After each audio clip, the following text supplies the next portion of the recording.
Kenya. Excellent. Welcome to the next video in our Parents as Coaches series, where I give you a couple of drills, a couple of ideas. The last video went a little bit long. I did some noodles and I forgot that there's just everything we can do with noodles. So I think I put like 2 or 3 drills into one with that last noodle video. We're going to use the noodle again.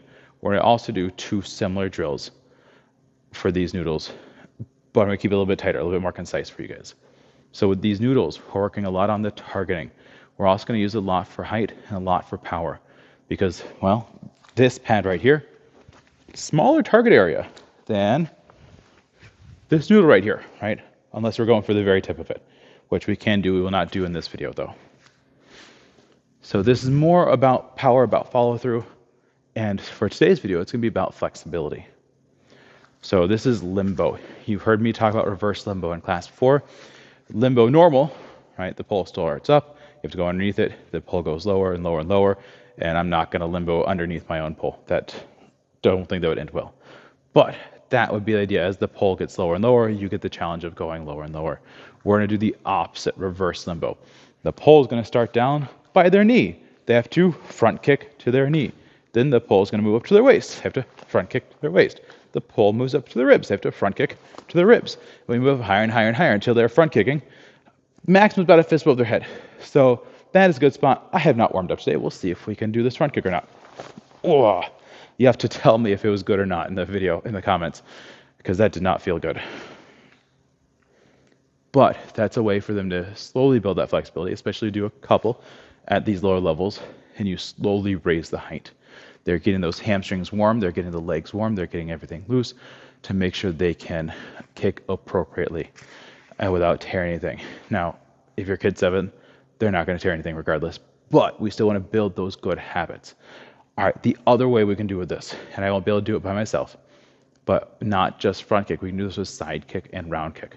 So, right, you hold the noodle like this. They got to kick the noodle, kick over the noodle, raise it a little higher. They have to kick above the noodle, a little bit higher. If they hit the noodle, that's okay. That is a common thing. Our brains like goals. Our brains like concrete goals. Hit the noodle is mentally a lot easier than kick above the noodle for kids and adults. So as they get higher and higher, if they're touching the noodle, that's beautiful. But same as the front kick. Start at reasonable speed. Start moving up faster, right? Don't insult them.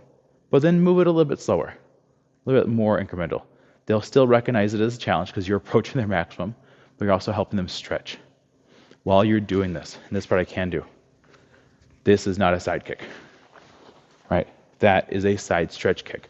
That is higher than I should have done after not warming up before this video. We want them to do is chamber. From the chamber, they can see their target, extend, rechamber, and down. It does not have to be that slow. It can be smooth, but I want to make sure they're in control and they're not flailing their leg up. So they're getting that flexibility with the power. Same with the round kick. What I recommend for the round kick is when it's low down, have your hand something like this, right at the top.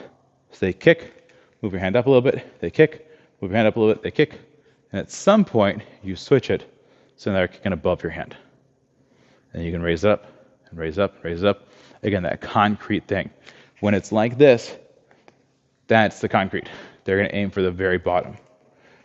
As the bottom goes up, they're going to still aim for the bottom. At some point when it shifts, this is the concrete.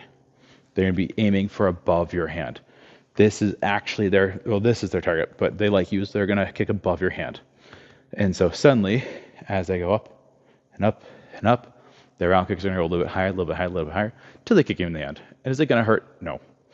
But it's going to make them feel, actually I won't tell you what it's going to make them feel because it depends on the kid.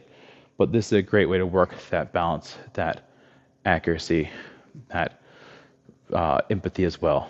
So they feel hopefully bad about kicking you in the hand. There you go. That is a hopefully shorter video on noodles for today. Turn, face here, chitty, Kenya.